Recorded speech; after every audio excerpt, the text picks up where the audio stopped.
Welcome to the 2021 Global Forest Summit co-organized by Deforestation and the Open Diplomacy Institute under the high patronage of President Emmanuel Macron of the French Republic.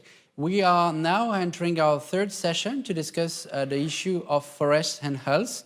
And I'm pleased to host, therefore, prominent speakers as indeed pollution in water and air kill 9 million people per year, which is 3 times the pandemic figures that we have according to the UN Secretary General.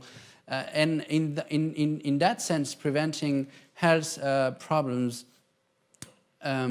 forests play an amazing role. They deliver on water filtrage, they deliver on air pollution too. And to discuss this issue, I am pleased to introduce our fellow panelists coming from all over the world, connecting on this virtual event. Pascal Canfin, who has been Minister for Development in France in the prior government, and who is now the chair of the Environment Committee at the European Parliament. Thank you, Mr. Canfin, for being with us today. I am also pleased to host Dr. Naoko Yamamoto. Dr. Naoko Yamamoto, you are the Assistant Director General of the World Health Organization, which leads the One Health initiative. I am also pleased to host John-Paul de Joria. John-Paul de Joria is the co-founder and the chairman of the board of JPMS. We will be discussing also this topic of forest and health with Dr. Philippa Whitford, who's a surgeon. And Philippa, you're sitting on the opposition bench in the UK at Westminster at the British House of Commons, where you sit as a spokesperson for health on behalf of the SNP. And we also have Dr. Joe Puri, Director for the Environment, Climate, Nutrition, Gender and Social Inclusion at the International Fund for Agriculture and Development. Thank all of you for being with us today. And to kick off our discussion, we have a keynote message that is coming from Ninawa, the leader of the Kui people in Brazil. The floor is to Ninawa.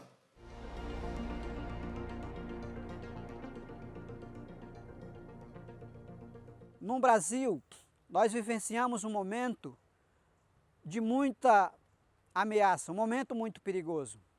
Nós temos um governo que tem procurado tirar os direitos das populações menos assistidas.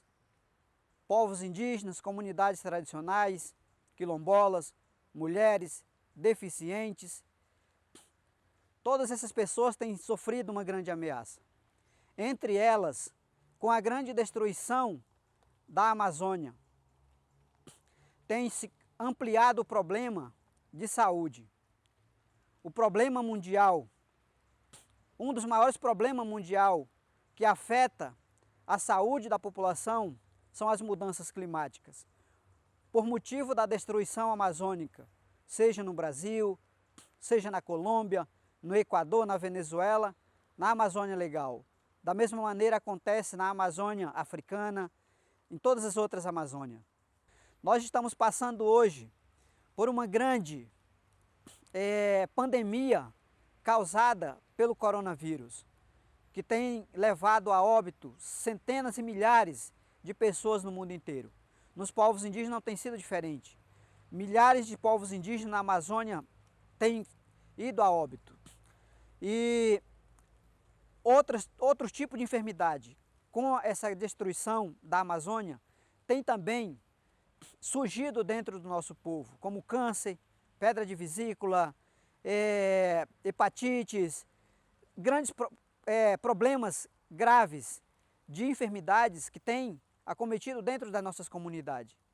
E o governo brasileiro não tem dado atenção para isso. Então quero chamar a atenção dessa cúpula mundial das florestas para que possa intervir junto ao governo brasileiro, porque as nossas comunidades têm sido, além de perseguida, além de ser perseguido pelo governo, com assassinato de lideranças indígenas, com a invasão dos territórios pelas grandes madeireiras, pelo agronegócio, pelas mineradoras, pelas petroleiras.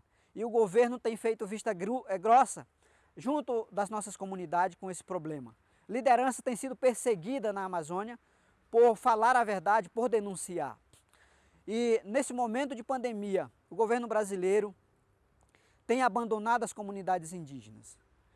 Nós temos o subsistema de saúde indígena, que é a CESAI, que não tem tido apoio para estrutura e condição suficiente para poder dar assistência às comunidades que têm sido afetadas com a pandemia, que têm sido afetadas principalmente nesse momento atual com as mudanças climáticas.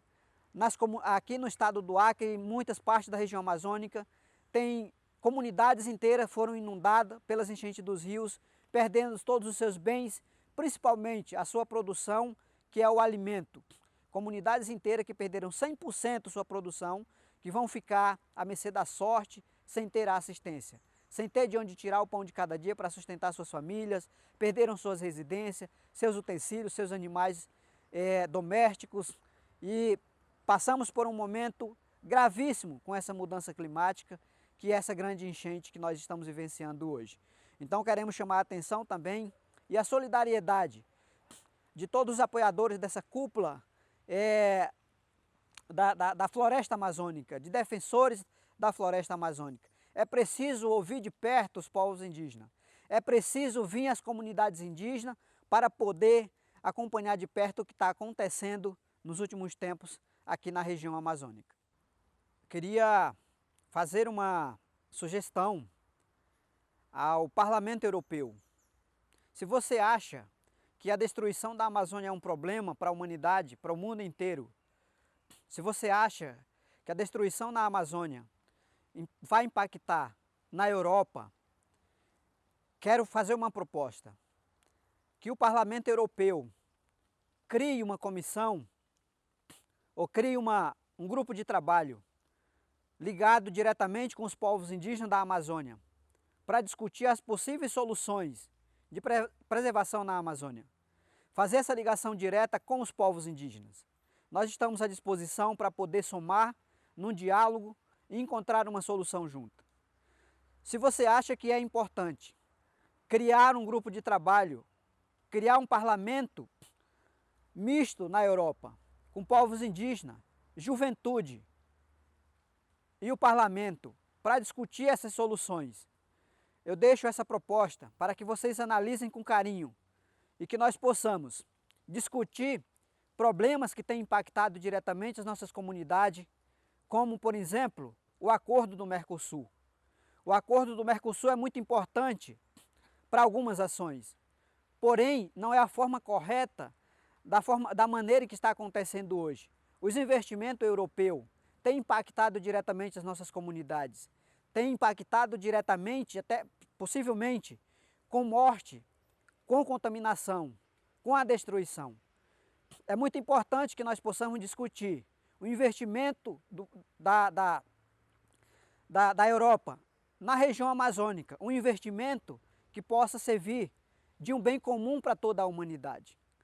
Então, o Mercosul, nesse momento de novos acordos, é importante que possa ouvir a voz também dos guardiões da floresta. Nós, enquanto Aliança dos Povos Indígenas, Aliança dos Guardiões da Mãe Natureza, estamos à disposição, junto da instituição Planeta Amazônia e junto de outras instituições que fazem parte dos guardiões da Mãe Natureza, para poder dialogar.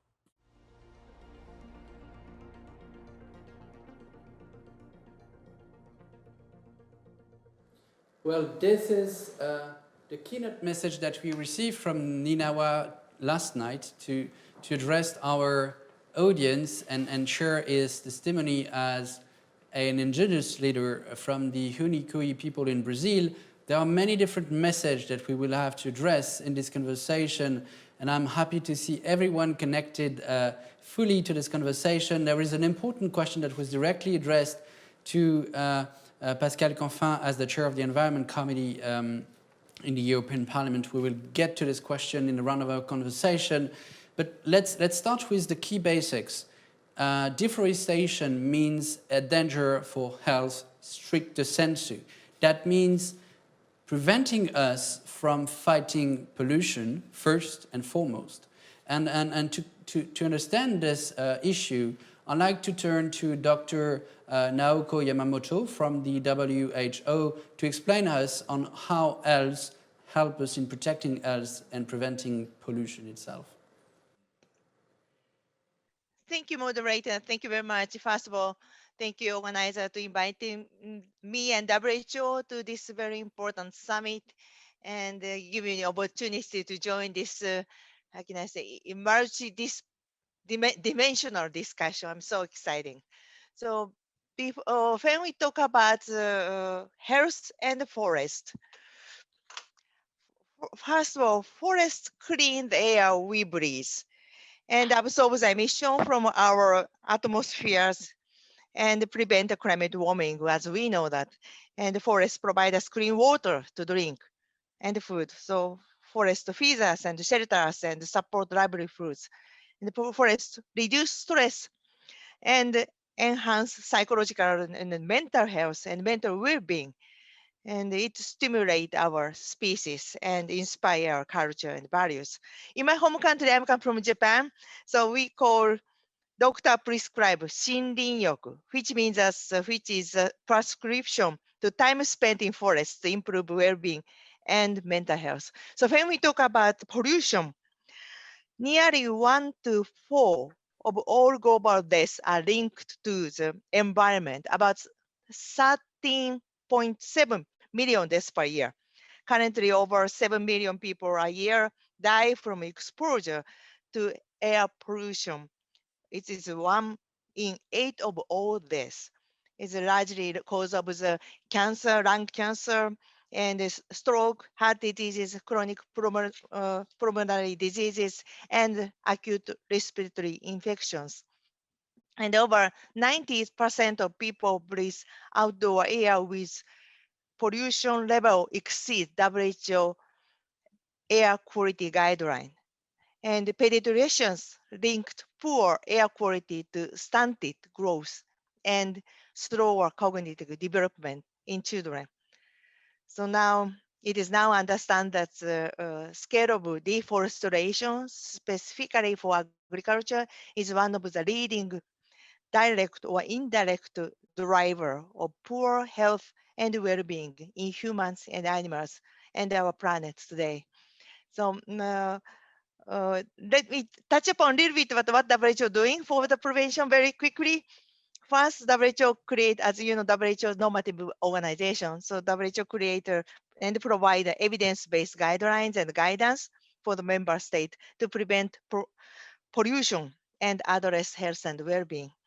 That is very And important to also know how the yes. WHO is being providing help and technical support to member Yes. states, as we are still in the midst of a pandemic where we always ask ourselves the question of how international organizations help us in fighting the crisis. But I'd like to turn to Joe Puri, who is also representing another international organization, as I said, the International Fund for Agriculture and Development.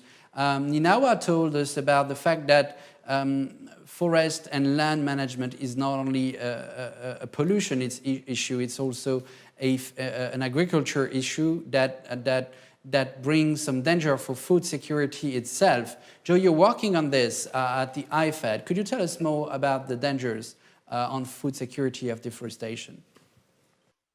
Thanks, Thomas. Really appreciate the question. So I think there are two key points that I'd like to make.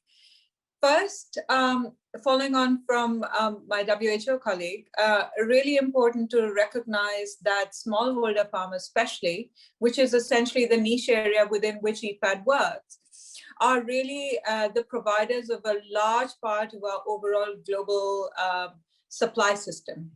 And they, according to a lot of the calculations, provide anything from 30 to 50% of our overall global food supply. But this is intricately related then to our overall food security systems as well as levels.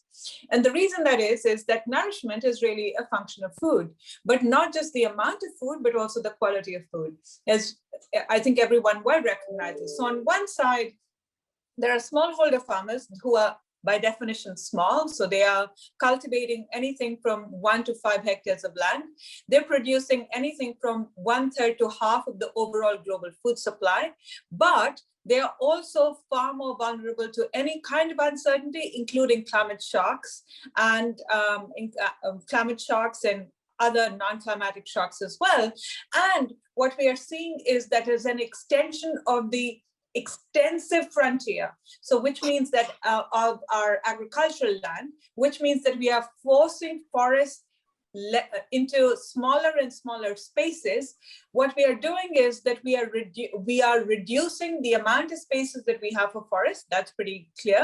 But what we are doing, and this is what the Parthadas Gupta biodiversity review also indicates, is that we are fragmenting these forests.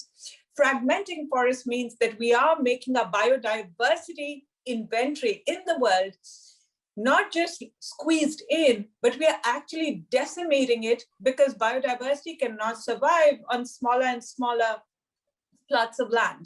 What this means is that you can't have, the whole is not the sum of the parts, let alone greater, right? So 10 hectares, 10 pieces of 10 hectares are not the same thing as one large continuous piece of 100 hectares. That's because biodiversity, which contributes to the resilience of our agroforestry food systems and our food security, is really threatened by the amount of pressure that we are putting on it.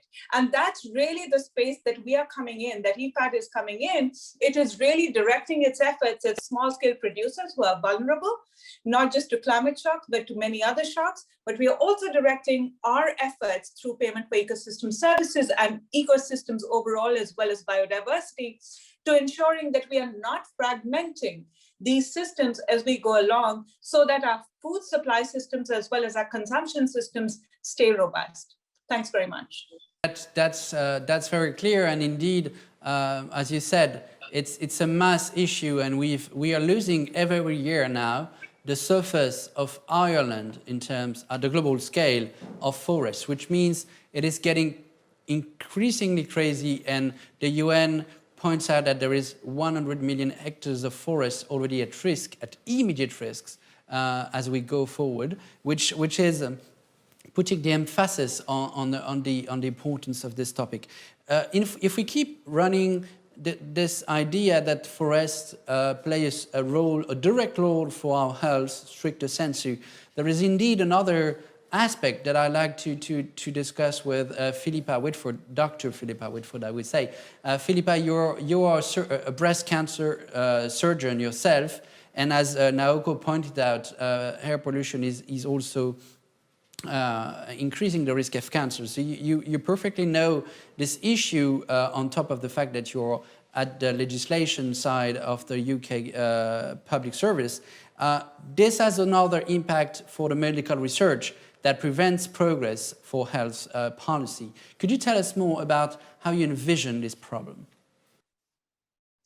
Well, I think that, it's quite clear. It's not just a matter of cancer, but it's estimated in the United Kingdom about 40,000 people a year die in a direct relation to air pollution. And that can obviously be asthma, bronchitis, lung cancer.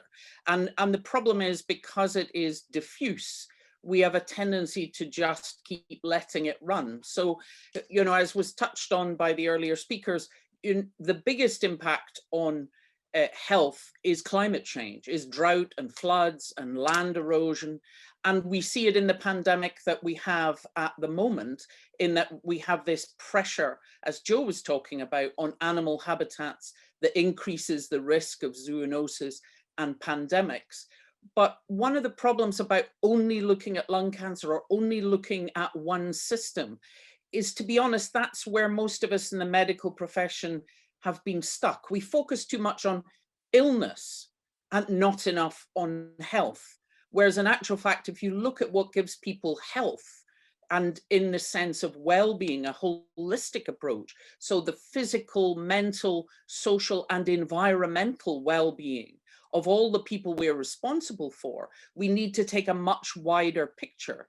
And while the Amazonian rainforests are critical as the lungs of the world, the only way that we're going to change things and get this 1 billion trees added to the planet in the coming decade is to make it everyone's business. So I think that while I totally understand what Joe is saying about fragmentation of forest, and we need to stop that, we also need to look at every single opportunity to put woodland and forest into the ground. As you know, Thomas, Scotland was the founder of the Wellbeing Economy Government's Global Group, and through that they have changed very much their infrastructure policy, not just to think about roads and bridges, but the investment in our natural capital. So reforestation in Scotland, but also peat restoration, which is part of sequestering CO2.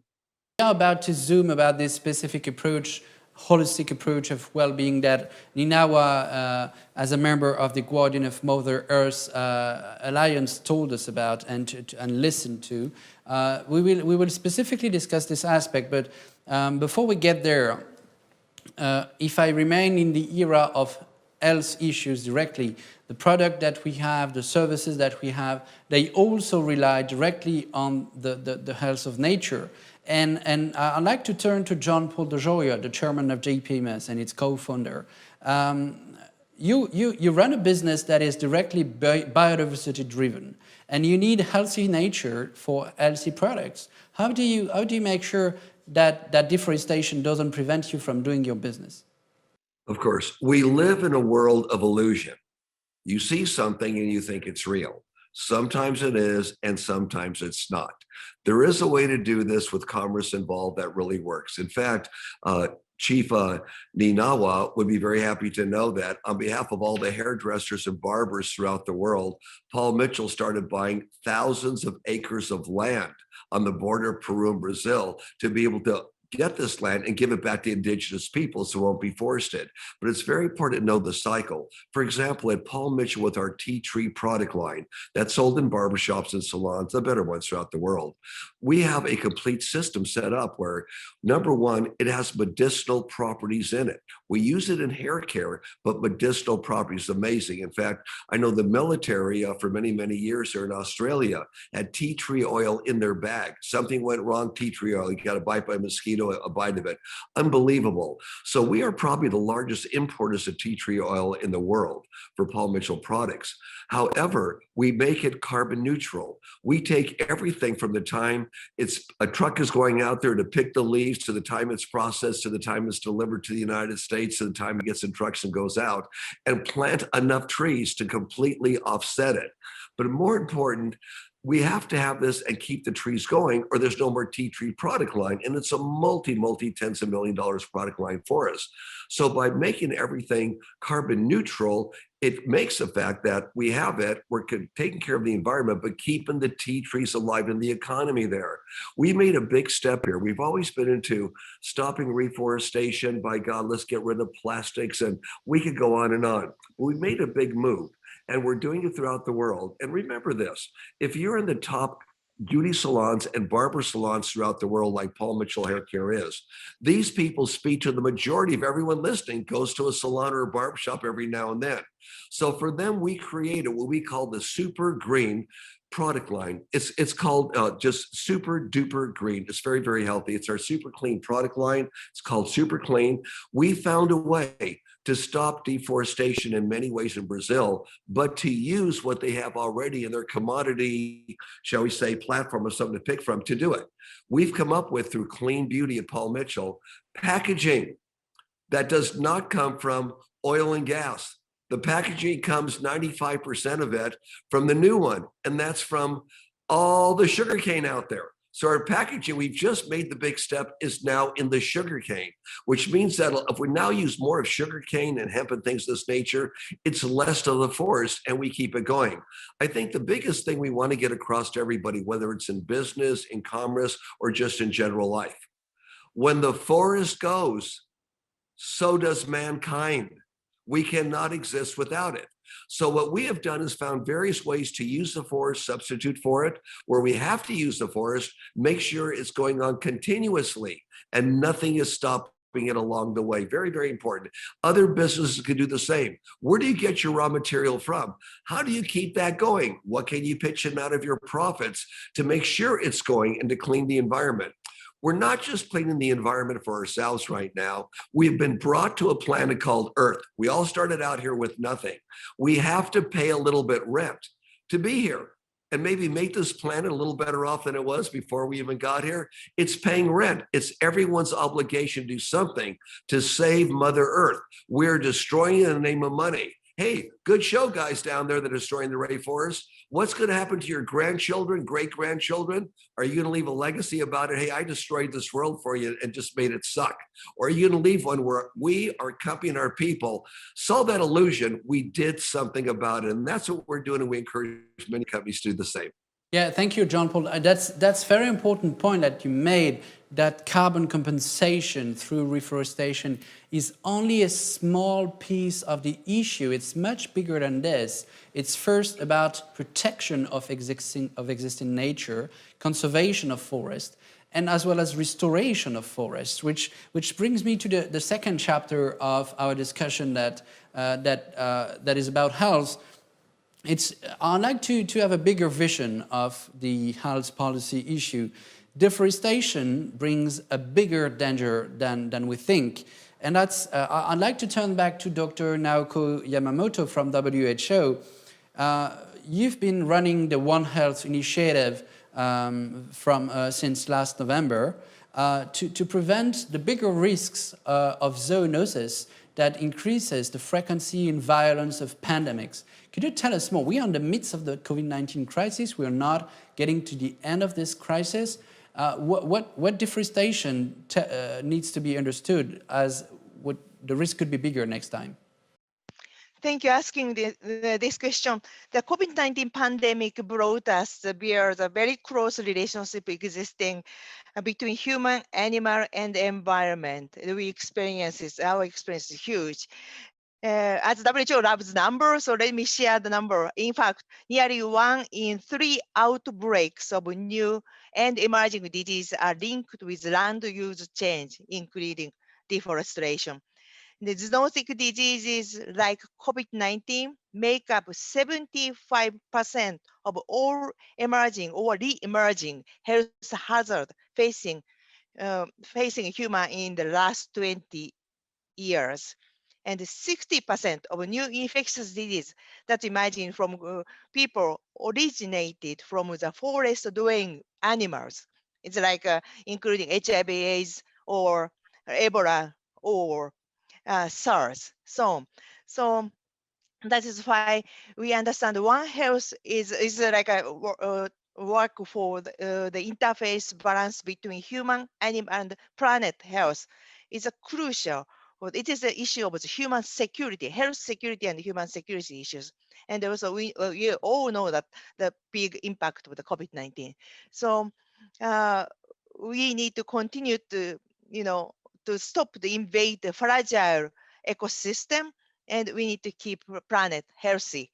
For not only for us, but for the next generation. It's very clear.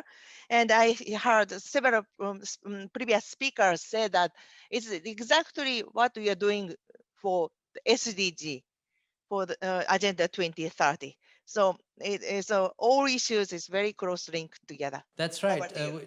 We usually say when we talk about this Global Forest Summit that is meant to fully enter the decade of action, that is the UN decade for ecosystems restoration that responds to a crisis you said, and also fully enter the UN decade to achieve the 2030 agenda with these Gs.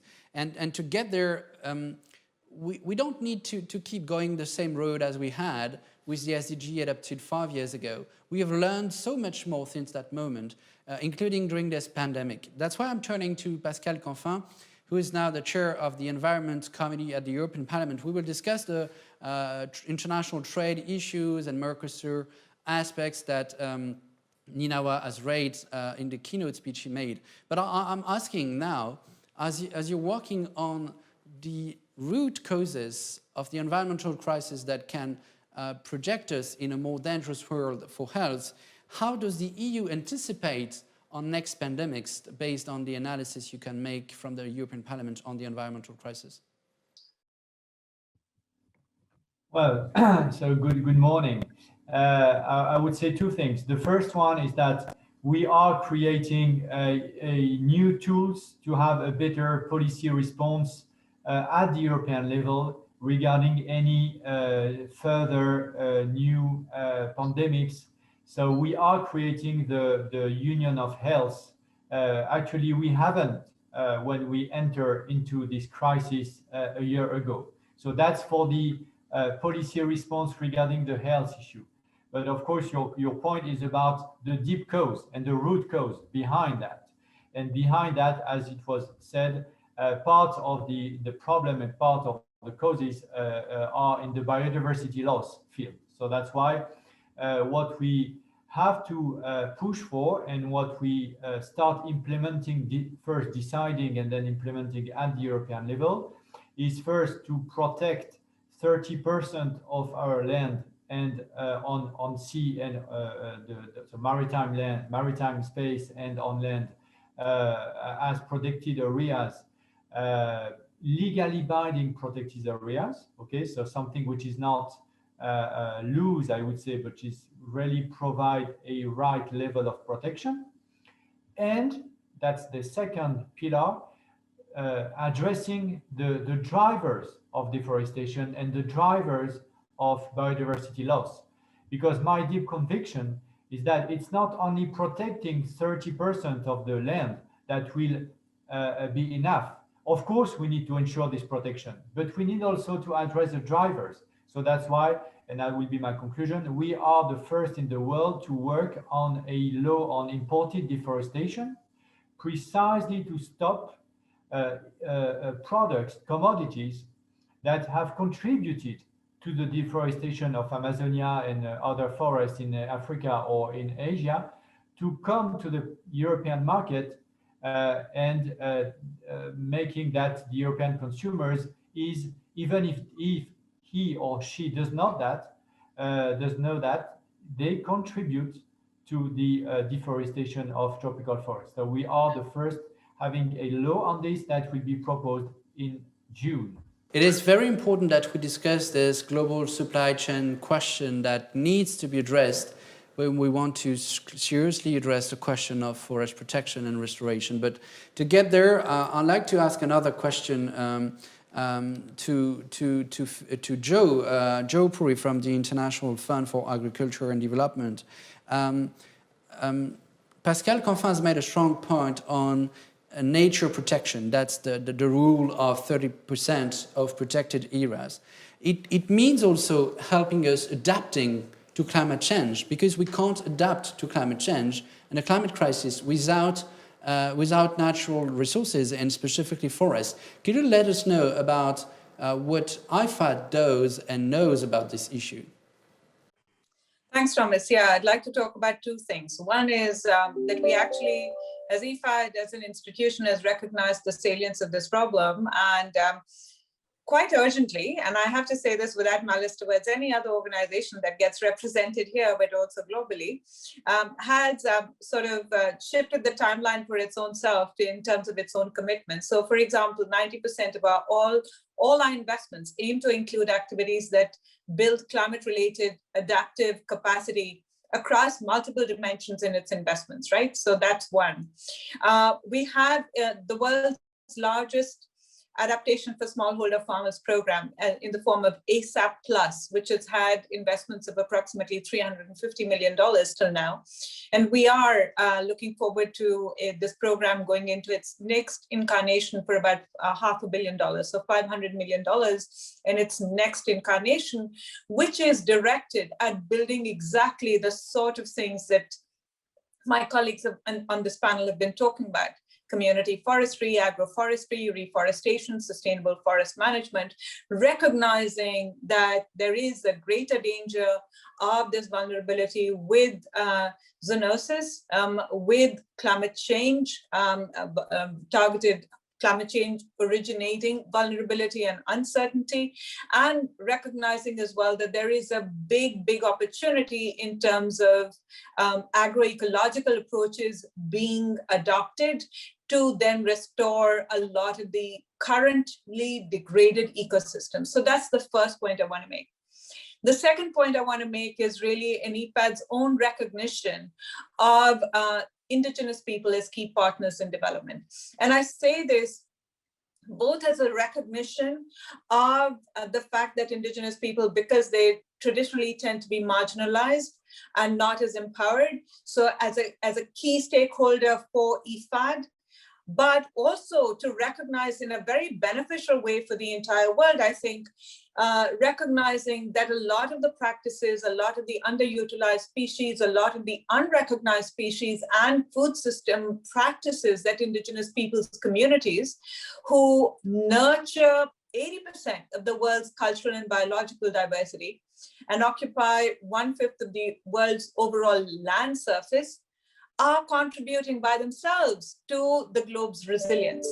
And it really does make sense at this point for us to integrate those practices, whether in terms of food system, whether in terms of production, but also in terms of consumption, to integrate those and to scale them up within the overarching global food systems that we have.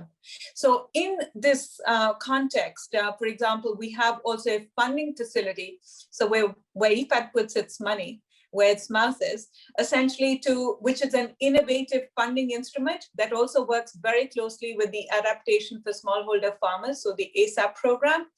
This funding facility basically supports Indigenous communities to help find solutions, which we can then scale up and take forward. And we've got a huge number of investments there. I can tell stories if you want. Thanks very much, and back to you. That is very important. We will have a specific discussion about the role of indigenous communities or communities at all in achieving the goals that we've set of protecting better and restoring faster forests. But before we get there, as you said, we are gaining momentum. The figures you've mentioned are very important. This momentum is also raising hope on a new way of life that we could imagine that goes beyond economic prosperity and that relates to a more holistic approach of well-being. That brings me back to Dr. Philippa Whitford, sitting on the bench of the opposition of Westminster. Philippa, you've been one of the key advocates in Scotland and abroad for well-being. What is at stake when we speak about well-being, and what forests, what is the role that forests can play in a broader well-being approach? You're from Scotland. I know you're close to Glasgow. That means a lot to you, right? Well, obviously Glasgow will be the host city for COP26 in the autumn.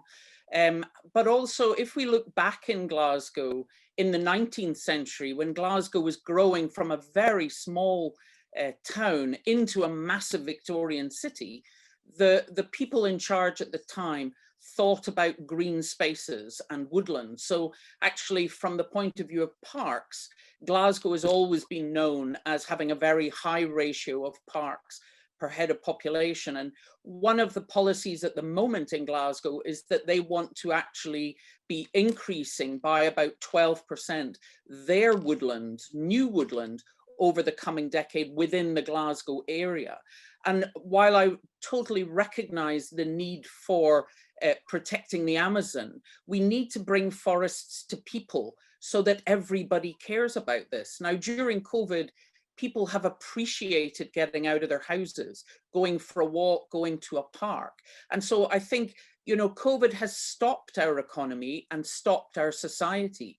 So we actually have a chance to stop and think about what is it we're going to rebuild post-COVID? And I think forests, woodlands, and people's access to them. So whether it's getting into the countryside, whether it's understanding the need of the Amazon, or whether it's having local woodland close to you, and you commuting to work by bike or by foot through woodland pathways, all of these things can actually make woodland and forest more relevant to individual people and therefore help them understand the overall importance of that in the world. And that's something that is very much central to the Scottish Government policy at the moment. And how do you relate this to the well-being approach? We are very curious. The New Zealand and very progressive countries have launched with Scotland this global well-being alliance that you're part of. We'd like to understand a bit more about this. It's an emerging topic that goes well beyond physical health. It relates also to mental health and to social health. How do you think that plays a role? Well, as I said earlier, you know, it is really taking that holistic view of health. So physical, mental, social, and environmental. So that's thinking about the quality of house someone lives in. Is it well insulated, or are they living in fuel poverty? What's their local area or their town like, or their region or their country? So it's recognizing that we shouldn't focus on illness. We should focus on health and well-being. And instead of just looking at GDP in hard money terms, actually the first responsibility of a government should be the well-being of the citizens that they look after. As you mentioned, the group was founded with New Zealand and Iceland, but Finland and Wales have joined, and Canada's considering it. And they share ideas, and it really comes down to practical measures. So, you know, getting people into woodland for their mental health, having outdoor schools, using the natural green space that you have at the edge of roads and motorways and around hospitals to actually not just leave them fallow, but to make them high quality green spaces, as well as looking at both restoring, protecting and expanding the forests to get the proportion of land covered by forests in Scotland and the UK much higher than it is today. I've heard you on the bench at Westminster at once saying that the climate crisis and the environmental crisis was so big that we needed to break it down to make sure we as human beings, without a God's overview of the issue, would be able to tackle it. And what you do say about forests in our hometowns, just like we think of forests in the Amazon, is making it possible. That was the message of Jane Goodall earlier. Planting trees, everyone can do it in its own garden when you have a garden.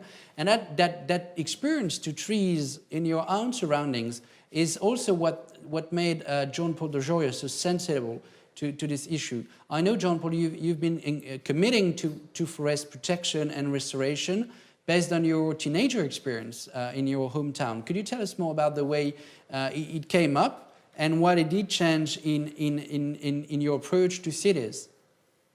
Certainly. When I was a young child growing up in downtown Los Angeles, we didn't have a lot of trees. So, between 8 and 9 years old, we had a little local gang and we hang out by this tree. There weren't many trees in downtown LA. So we thought that was very special. We wouldn't let any of our other gang members carve their initials on the tree because that was our sacred tree.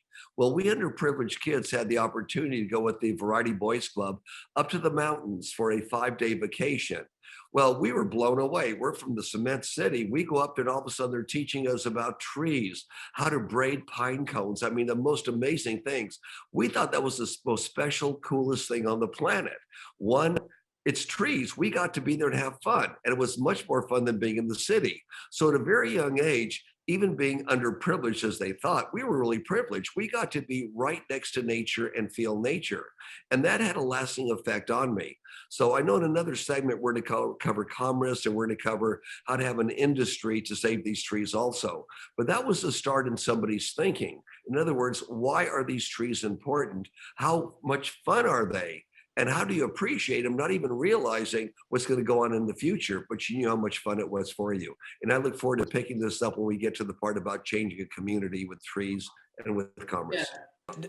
The thing that you made, which is valuable to me very much, is that you've outlined the idea that forests as a value. I mean, you can evaluate what it means, but it can be also considered as sacred, as something inestimable, something invaluable that you don't need to merchandise or commercialize. That is also the position of indigenous communities like Ninawa told us about, who is fighting for a bigger vision of forest protection, which doesn't need an economic outlook on it. And that's why I'm turning to Joe Puri. You're leading a fund, and how, which means giving some value to things you invest in. How do you work with indigenous communities to connect the dots, which they don't look at on forest management as we do? They have their reasons.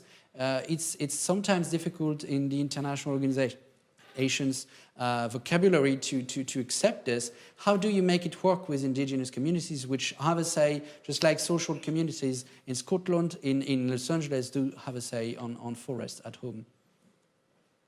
Yeah, thanks, Thomas. I think so I'm an economist by training, right? And what that means is that when we are working in multilateral organizations, one of the things that we constantly, unfortunately, will be asked about and will want to answer is monetary or quantitative ways of understanding impact. Why does this not work very well for a lot of multilateral organizations is because indigenous communities, by definition, tend to be small, tend to be small communities with associated high transaction costs of engaging with. And this is why I feel that IFAD's own work in this area does require a lot of credit and attention, which probably has been more discounted than I would have cared to have recognized. And I just joined IFAD about 3.5 months ago. So I do have that fresh eye, I think, as well. But I think the important thing is really to recognize that if we continue to use the kind of metrics that we are using, whether it's GDP, GNP, whether it's value for money, which is measured in quantitative terms, then these things tend to get neglected. IFAD has transcended those barriers. And with the Indigenous Peoples Facility, IPAF, which is the innovative funding instrument that I spoke about, as well as the hosting the Indigenous Peoples Forum, what we are doing is we are engaging, we are essentially jumping and working with these indigenous communities and trying to see as to what are the food systems, the nutrition systems that they are espousing that we can learn from, and also scale up through our regular program of loan and grants. And aggregation helps there. And we are using our strength in aggregation in really helping to scale that initiative and that work up. So one example of this is, for example, in Bangladesh, where we are working with ethnic communities through youth engagement, and these are specifically the Chakma people, to strengthen the leadership capacity of the youth within these communities in water resource management, because we recognize that they've got really the techniques as well as the incentives to manage these systems and really to take forward their traditional practices in conserving water and forests. The second example that I want to give, just in this is also this idea that, co-management, especially through village common forests and para development communities, work extremely well. The other example that I did want to give is in the case of Nicaragua, where we are working with communities in Nicaragua to both build and retain groundwater, improve soil health, and increase agricultural productivity. And where traditionally, I have to say, these sorts of programs see very low uptake or adoption. But in these cases, because of the strong engagement that we do, more than 2/3 of the farmers that were targeted have adopted these activities, so that they're also sequestering carbon in the context of climate change, but are also contributing to our overall scale-up activities. So I think what I want to say is that there's a lot of potential for these sorts of grassroots sorts of activities that need to be scaled up, and we're using that. That is interesting. You pointed out the need for scale-up and for mass, a number of project leaders on the ground. That echoes what Stefan said at the entrance of the summit about the need for a generation of forestation and reforestation entrepreneurs on the ground, from local communities, from the south, from the north. But you also pointed out with this example from Nicaragua that adaptation to climate change needs forests. You took the example of the mass floodings. Ninawa could not be with us live today because he is helping his people of Winuikui to combat the floodings that they are massively being facing in Brazil. But he asked a direct question to the European Parliament with this idea of a creation of a working group. And he asked some questions on the way Mercosur, European Union trade agreements could be leveraging for deforestation or against deforestation. So I'm turning to Pascal Canfin, who is the chair of the Environment Committee at the European Parliament. The EU is working on a forest strategy itself, which is expected by the citizens, but it has a bigger picture, a bigger role to play with the single market in dealing with deforestation. Could you tell us more about this? Yes, and I will focus my intervention on two key elements. So the first one is, as I said, the proposal that will be a legislative proposal to stop imported deforestation. So that will be to my view and to the view of the majority of the parliament, will be a game changer. Because, you know, the EU is the second largest in the world. And if we set that kind of rules, which is not a protectionist rules, and I insist on this, it's not protectionist because we are not saying that any commodities coming from a country like Brazil, for instance, is something we are going to stop buying. What we are saying is any commodities coming from everywhere, including of course from the EU, that have contributed to deforestation, will be progressively, would say, denied access to the European market, wherever it comes from. So then we, of course, once we say that, we need, of course, to go hand in hand with the capacity to use, for instance, ODA money from the EU. And as you know, the EU and plus member states are made as the first global donor regarding ODA. So we should make the new tools to move things on the ground and to work with cooperatives, for instance, on the ground and small corporates to be able to keep on operating, but without deforesting. And so focusing on the specific legislation bill that you're talking about, I'd like to know on which kind of commodities it applies. Is it for meat? Is it for vegetables? And how do we make sure that we have a full transparency along the supply chain that makes it viable? Because we need to assess the impact of such legislation. We need to know where it can lead. So again, the legislation will be put on the table in June. So the discussions are ongoing. What I can tell you is at that stage, what is the position of the parliament? Because we made a formal report adopted with a qualified majority to give the signal of what we want to have. But then again, the legislative proposal that we will formally negotiate as Parliament and as Member States will be from June. So what we want is a scope covering the main commodities which we all know are responsible for the majority of the deforestation. So soybean, palm oil, cattle, and so on and so on. Cocoa, coffee, EVA. So, I mean, there is a big 5 to 10, and we, of course, want to cover this. Then how are we going to make it? We are going to get inspired from what actually already works on the ground. We are not going to reinvent the wheel. We are going to use what worked on the ground, used by companies that have taken zero deforestation commitments, start implementing it even if they are not there yet, but they have already started the implementation and they know how to do it. So we worked with them in the design of the law in order to use their satellite technologies, the capacity to have a tracking and monitoring system which is applicable even for small size corporates and so on and so on. And then that will be again, what I'm saying is the position of the parliament.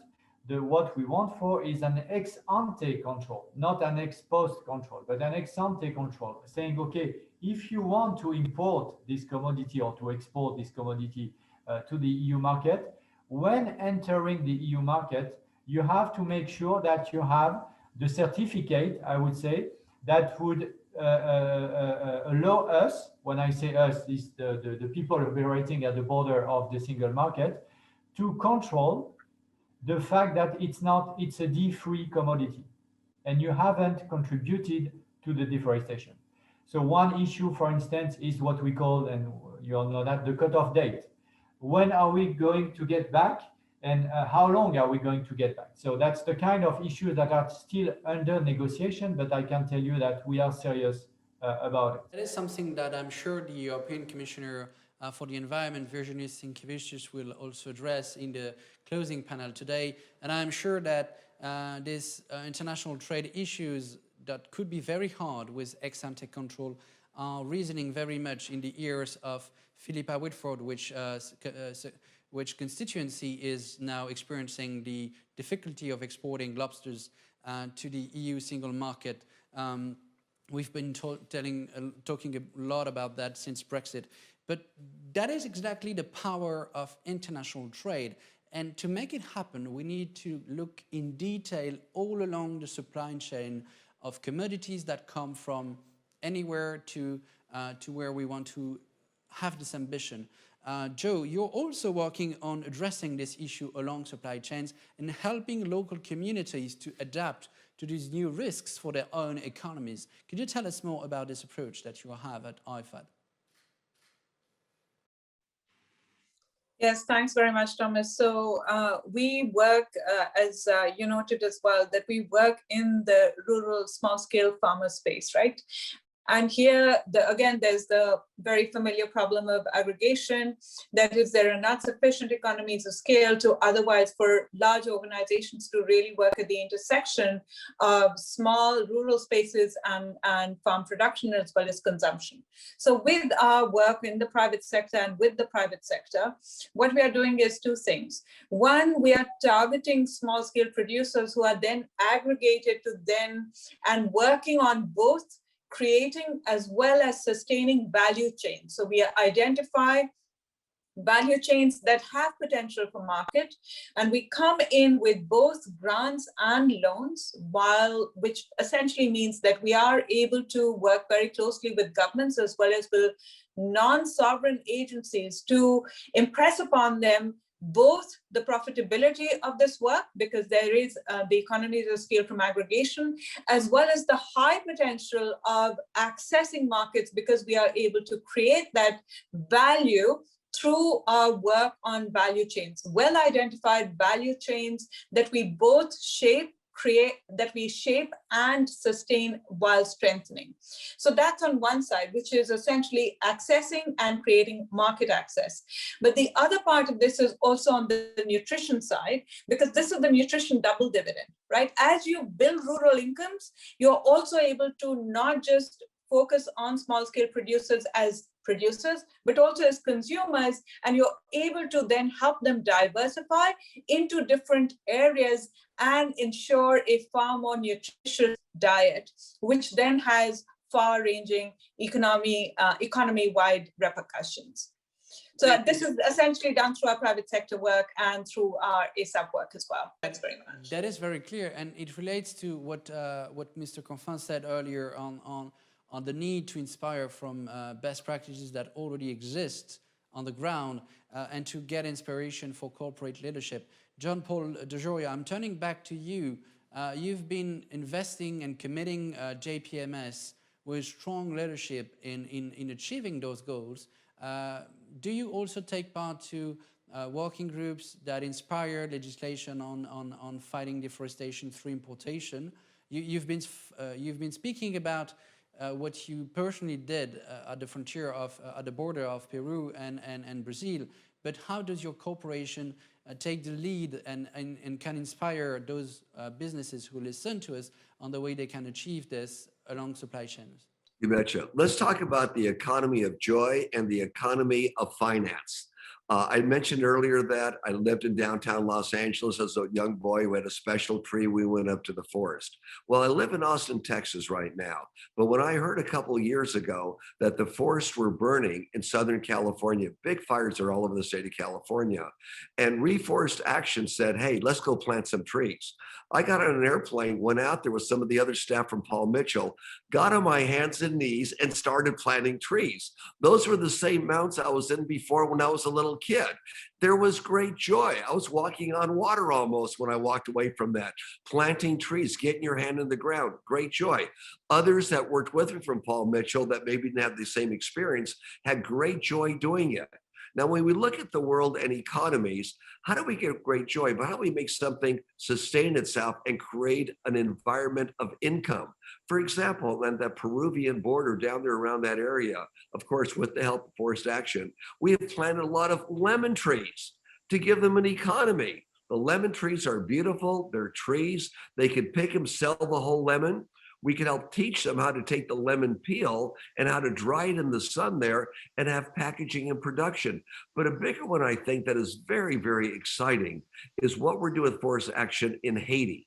In Haiti, they burnt down the trees to make charcoal in order to heat their fires. Well, if you look at the island, the Dominican Republic is very lush. Haiti is very, very bare. So what do we do there? How do you plant trees that people aren't going to cut down for charcoal? Well, Reforest Action had a great idea on that one. Let's plant cashew trees everywhere. It's money. You're not going to cut down a tree that's giving you money. So when you take a look at creating businesses on a local basis, we take a look at how to do it to help the local people. Now, whether it was businesses we helped start, by the way, down there in the forest of Mexico, or those in South America, or other places, or even business, for example, take Antigua and Barbuda, the islands of Antigua and Barbuda. They have a beautiful forest on Antigua. On Barbuda, there's a little bit of one, but not very much at all. Well, a group I'm involved with there that's developing the area with ecology in mind got together with Dr. Deborah Brosnan. And we wanted to go from the ocean to Little Mountain there. So we started out saving the sea, saving the turtles, having habitats there, saving the wetlands. And then as we were developing this beautiful development we had there, we bought thousands of trees to start bringing trees back because Barbuda, unlike the great island of Antigua, doesn't have a lot of trees for many, many reasons. Well, we're bringing trees there and showing them how to do it. Well, what does this do for the economy? It teaches people about trees. They help us plant the trees. They help us maintain the trees and get an idea for doing it in various parts of their community. Now there's work there, there's happiness there, and there's great joy there. And John Paul, I'll ask you, do you mean that corporate leadership that has been called upon by Ninawa, by Pascal Confin, can not only bring zero deforestation, but also positive reforestation? Definitely, because you get people's joy. Again, there's a currency of joy and a currency of work. So what we're doing is we're reversing it all. When we talked about those thousands of acres of land I had bought, and a fellow named Banky is a spiritual man down there, and what they were going to do was this: half of it was being reforested already. We immediately stopped that by buying the land. So the people own the land, they stopped that. But the community itself, realizing the importance of trees, is replanting the part that was destroyed because they're looking at it for multi-generations. People are going to work, they're buying things, we're supporting it. And I think it's the obligation of every company out there to do a little something to make the planet a little better place to live with your knowledge. We had a lot of knowledge. We could go down there and participate and get in groups like Forest Action and help participate even more. Yes. That is important to say that deforested areas, 2/3 of global forest loss is actually occurring in the tropics and subtropic zones, according to WWF. So it means that the local communities you're referring to are down south. We have had the keynote of Ninawa. We will have the keynote of Hindu Umaru Ibrahim from AFPAT later today. We had the keynote from Apollinaire Usumuliu about this issue too, on the way local communities can reappropriate them this forest economy. But it brings me back to the very important topic that Ninawa has risen, which is how this is integrated into the global economy. And he has clearly pointed out the fact that Mercosur-EU agreement could play a major difference in achieving forest protection and restoration objectives in Brazil. We've been speaking about forest and health just as a usual service that they give us. Some say, and they tend to be right, I should say, that this is invaluable, that it has some sacred mission. But if we keep it in technical terms, it can be also incorporated, embedded in our infrastructure policy to make sure it keeps ambitious and sustainable. This is the example that the Scottish government is willing to show and to pave the way with.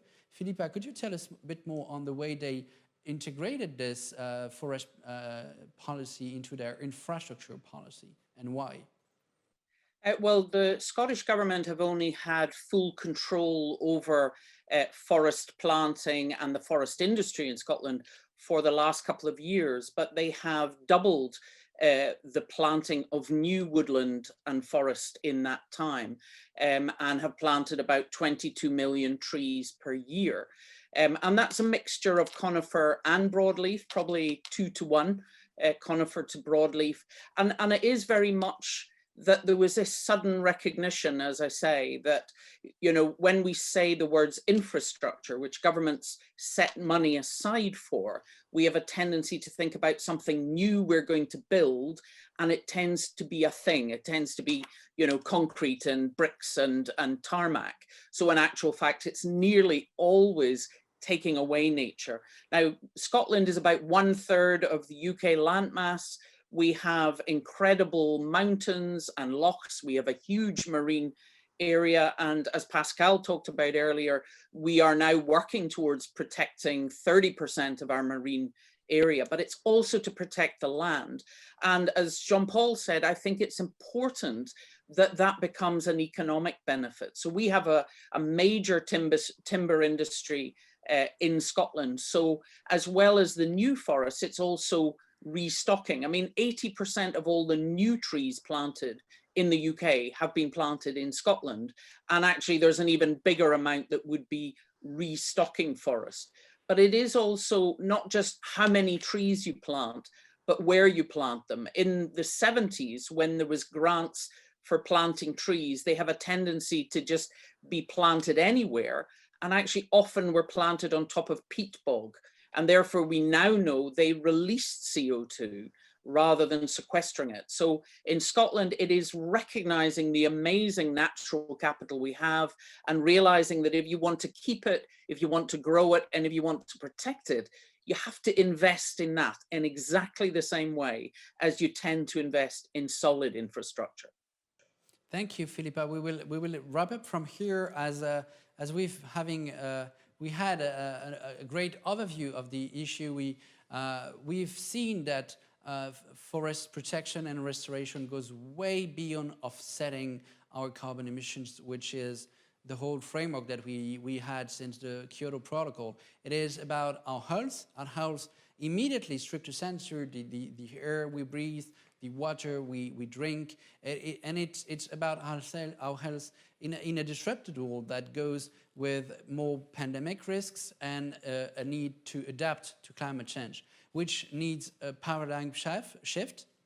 It needs sustainable forest management and a strong inclusion of local communities. It needs a new vision of global trade, but it needs a shift to a bigger vision of health. It needs a bigger vision of health with a well-being approach that encompasses social well-being and as well as physical health and mental health. Thank you, all of you, for being with us. I know that Pascal Canfin had to run for a parliamentary meeting without saying us goodbye, but I'm sure he sends his regard. Thank you for having shared this very important moment at the Global Forest Summit. We will resume our conversation at 10 to 2 Central Eastern Time to speak about forest and biodiversity. See you to the next session. Goodbye.